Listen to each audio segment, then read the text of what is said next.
चलो चलो। Hello friends, मैं राजीव अवस्थी आप लोग के लिए क्लास 10th का रिवीजन कोर्स लाया हूँ, जो चैप्टर 1 का पहले वीडियो बाय वीडियो बनाने की कोशिश करेंगे। तो चलो शुरू करते हैं। पहला प्रश्न है जीवन प्रक्रिया क्या है। पहला प्रश्न है जीवन प्रक्रिया क्या है। जीवन प्रक्रिया जो वे प्रक्रिया जो जीवों को जीवित रखती है क्या कहलाती है? जैव प्रक्रम या जीवन प्रक्रिया कहलाती है। इसमें शोषण, पोषण, परिवहन, उत्सर्जन भाग लेते हैं। तो दूसरा प्रश्न है पोषण की कितनी प्रकार की विधियां होती है। दूसरा प्रश्न है पोषण की कितनी प्रकार की विधियां होती है। तो पोषण की 2 प्रकार की विधियां होती है, एक होती है स्वपोषी, दूसरा होती है परपोषी। पोषण की कितनी विधि होगी? 2 विधि, स्वपोषी, एक परपोषी। फिर तीसरा प्रश्न है प्रकाश संश्लेषण में कौन सा रंग द्रव कार्य करता है? क्लोरोफिल। प्रकाश संश्लेषण में कौन सा रंग द्रव कार्य करता है? क्लोरोफिल हो जाएगा। चौथा प्रश्न है प्रकाश संश्लेषण के लिए आवश्यक 3 तत्व कौन कौन सा है? 3 तत्व कौन कौन सा है? तो पहला तत्व हो जाएगा CO2, दूसरा हो जाएगा H2O और तीसरा हो जाएगा सूर्य का प्रकाश। यानी प्रकाश संश्लेषण के लिए आवश्यक 3 तत्व हैं।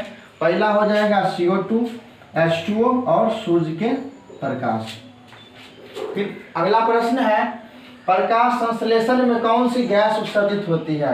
तो प्रकाश संश्लेषण में ऑक्सीजन गैस उत्सर्जित है, O2। प्रकाश संश्लेषण में ऑक्सीजन गैस उत्सर्जित होती है, O2। फिर अगला प्रश्न है मनुष्य में भोजन का पाचन कहाँ से शुरू होता है? तो मुख से। मनुष्य में भोजन का पाचन कहाँ से शुरू होता है? मुख से। उसके बाद अगला प्रश्न है लार में कौन सा एंजाइम पाया जाता है? लार में कौन सा एंजाइम पाया जाता है? अमाइलेज। लार में अमाइलेज नामक एंजाइम पाया जाता है। अगला प्रश्न है पीत रस कहाँ बनता है? यकृत में। पीत रस कहाँ बनता है? तो यकृत में। अगला प्रश्न है पीत रस का कार्य क्या है? पीत रस का कार्य क्या है? आंसर होगा वसा का इमल्सीकरण करना। वसा का इमल्सीकरण करना। अगला प्रश्न है शोषण क्या है? शोषण क्या है? अगला आंसर होगा भोजन से ऊर्जा प्राप्त करने की प्रक्रिया क्या कहलाती है? शोषण कहलाती है। यानी कि भोजन से ऊर्जा प्राप्त करने की प्रक्रिया ही शोषण कहलाती है। अगला प्रश्न है वायवीय शोषण कहाँ होता है? अगला प्रश्न है वायवीय शोषण कहाँ होता है? आंसर होगा कोशिका के माइटोकॉन्ड्रिया में। कहाँ में? माइटोकॉन्ड्रिया में। अगला है एटीपी का पूरा नाम क्या है? Adenosine triphosphate. अगला प्रश्न है एटीपी को क्या कहा जाता है? ऊर्जा की मुद्रा। एटीपी को क्या कहा जाता है? ऊर्जा की मुद्रा। एटीपी को क्या कहा जाता है? ऊर्जा की मुद्रा। अगला प्रश्न है रक्त का लाल रंग किसके कारण होता है? हीमोग्लोबिन के कारण। रक्त का लाल रंग किसके कारण होता है? हीमोग्लोबिन के कारण। अगला प्रश्न है हृदय में कुल कितने कक्ष होते हैं? आंसर होगा 4। हृदय में कुल कितने कक्ष होते हैं?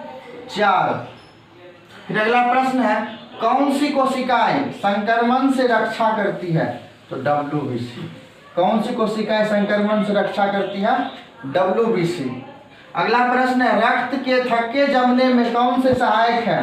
तो प्लेटलेट्स। रक्त के थक्के जमने में कौन से सहायक है? प्लेटलेट्स। अगला प्रश्न है पौधे में जल का परिवहन कौन करता है? तो जाइलम। पौधों में जल का परिवहन कौन करता है? तो जाइलम। अगला प्रश्न पौधों में भोजन का परिवहन कौन करता है? तो फ्लोएम। पौधों में भोजन का परिवहन कौन करता है? फ्लोएम। अगला प्रश्न है मनुष्य का उत्सर्जन अंग कौन सा है? उत्सर्जन अंग तो हो जाएगा किडनी। मनुष्य का उत्सर्जन अंग कौन हो जाएगा? किडनी। वीडियो अच्छा लगा तो लाइक सब्सक्राइब जरूर कीजिए।